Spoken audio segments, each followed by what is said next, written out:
அஸ்ஸலாமு அலைக்கும் வரஹ்மத்துல்லாஹி வபரகாத்துஹ்.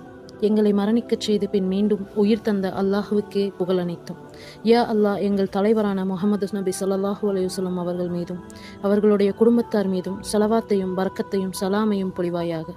கருணையாளனே, எங்களில் ஒவ்வொருவர் மீதும் நரகத்திலிருந்து விடுதலையையும் நரக வேதனையிலிருந்து பாதுகாப்பையும் விதித்தருள்வாயாக.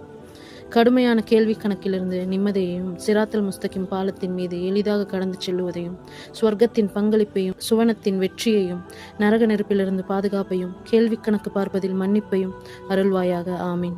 அல்லாஹுவே, எல்லா விவகாரங்களிலும் அதன் முடிவை எங்களுக்கு அழகானதாக நன்மையானதாக ஆக்குவாயாக. ஆமீன்.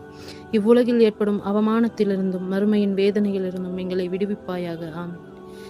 எங்களை முஸ்லீமாகவே மரணிக்கச் செய்வாயாக. எங்களை உத்தமர்களுடன் சேர்த்து வைப்பாயாக. ஆமீன். நாங்கள் நல்லமல்களுடனும் ஆரோக்கியத்துடனும் நீண்ட ஆயுளை பெற்று வாழ அருள் புரிவாயாக. ஆமீன். அல்லாஹுடைய சலவாத்தும் சலாமும் அவனுடைய படைப்புகளில் சிறந்த எங்கள் தலைவர் முஹம்மது நபி ஸல்லல்லாஹு அலைஹி வஸல்லம் அவர்கள் மீதும் குடும்பத்தார் தோழர்கள் அனைவர் மீதும் உண்டாவதாக. அனைத்து புகழும் அவனுக்கே உரித்தானது. ஆமீன்.